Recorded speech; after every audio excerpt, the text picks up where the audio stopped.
Hello, viewers and potential subscribers. I am here today to discuss something really important. Something that's been, should I say, trending because people have been talking about it. And it has to do with the notion that Africans in those days sold their fellow Africans into slavery. This is really a bad way to look at it.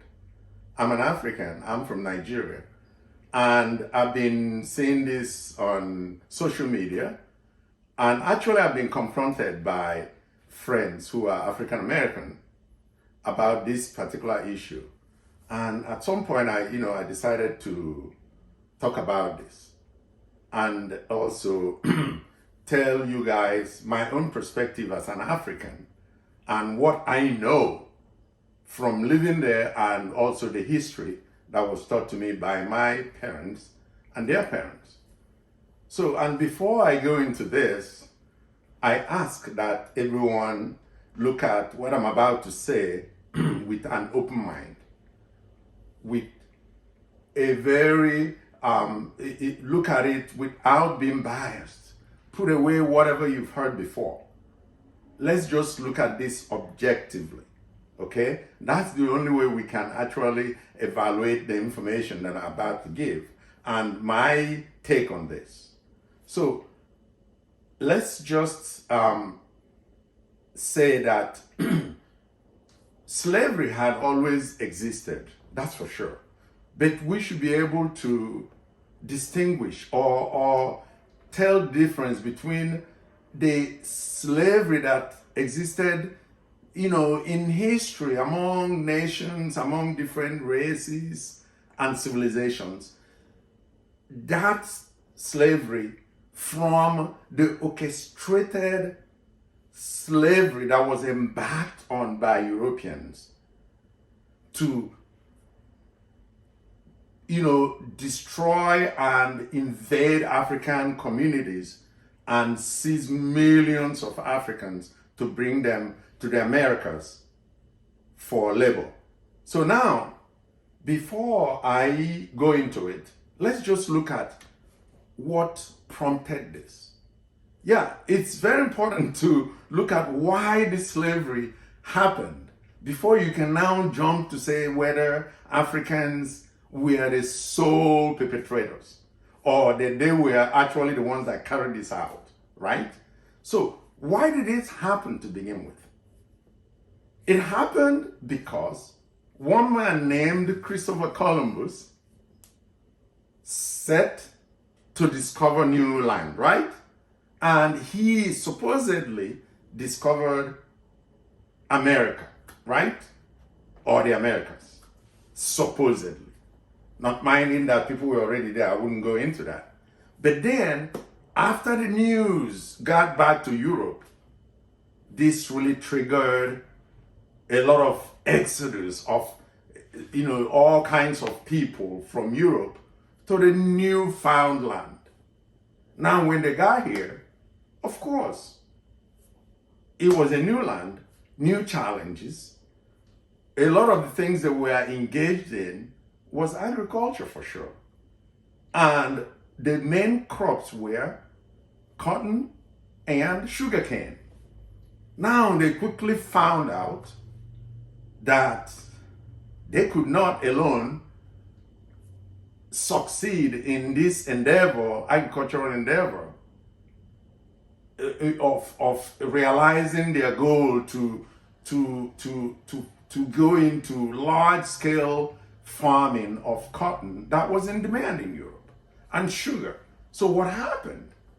Of course, news went out to them that, if you go to this so-called dark continent with primitive people and especially defenseless people, that you could just go against their will and then gather them up, round them up forcefully and bring them to force them to do your job for you, right?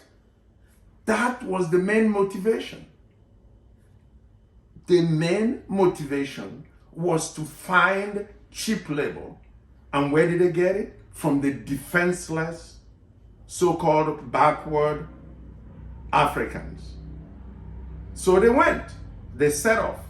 Now, to go back to whether Africans were actually to blame for this, now let's look at the time. Slavery and transatlantic slave trade started around what?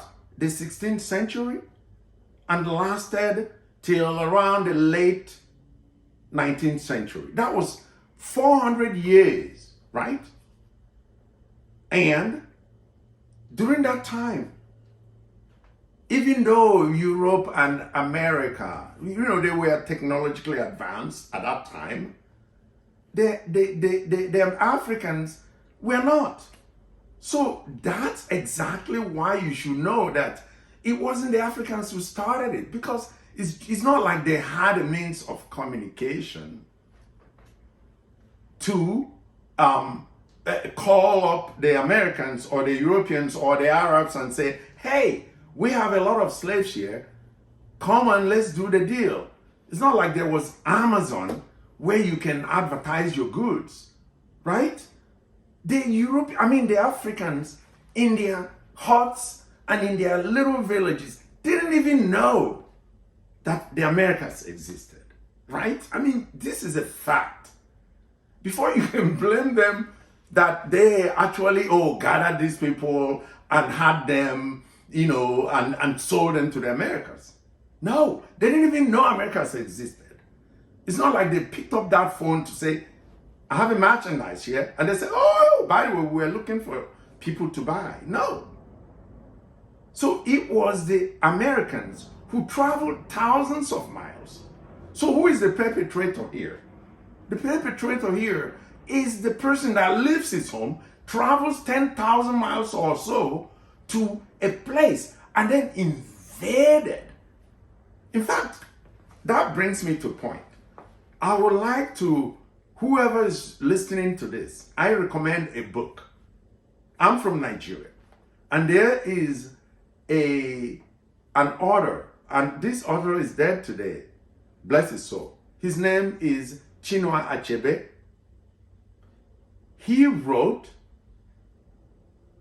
the book called Things Fall Apart. Things Fall Apart.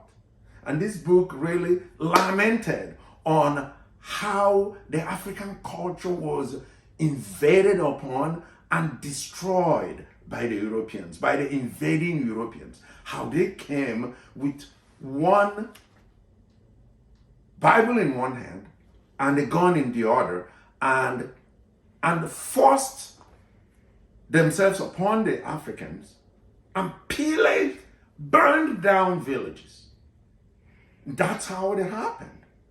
And that's why you have people ending up in the Americas, including the United States of today, the Caribbeans, and all over. So you blame who you need to blame.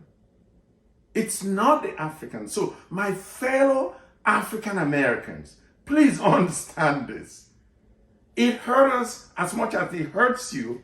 The colonization that happened after our people were taken to the Americas destroyed us as much as you suffered here too. Because Africa, in fact, is still going on. It's still going through the neo-colonialism. They are not free today. Look at the Congo. I remind you that King Leopold of Belgium, is estimated that he killed between 13 million to 20 million Congolese who resisted his rule. That should be a bigger genocide than the genocide that we all know that has been made official, which is that committed by Hitler against the Jews. So yeah, in conclusion, you can see that when you go off saying things, you have to educate yourself to know who really did what. Africans suffered, both the ones that stayed back and the ones that were brought here. We're all victims of what the Europeans did in the past and maybe continue to do today. So, my dear followers, I I'm calling on everyone who finds this information useful to please share, and I would like comments. Please, I am ready for us to engage in that and then share and disseminate this information. Not only for us to propagate the information, but for people to really see and hear what I'm saying here. Thank you.